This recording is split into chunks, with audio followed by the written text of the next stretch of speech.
Hey everyone, welcome back to our channel How to Tutorials. In today's guide, I will show you how to find your Tron TRX wallet address on Bybit so you can deposit TRX safely and easily. So let's get started. First, open your Bybit application. Make sure you're logged into your account. From the bottom menu, tap on Assets to open your wallet. Now tap on the deposit button and go with Deposit Crypto. Now search for TRX and tap on it.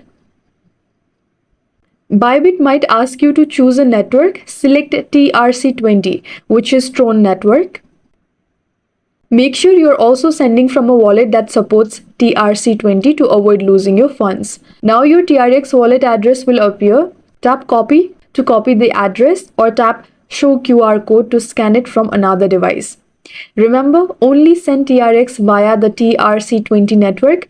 Don't send other tokens or use the wrong chain. And that's how you find your Tron TRX wallet address on Bybit. Always double check the network to avoid mistakes and you're good to go. If you found this video helpful, don't forget to like, share and subscribe for more crypto tips.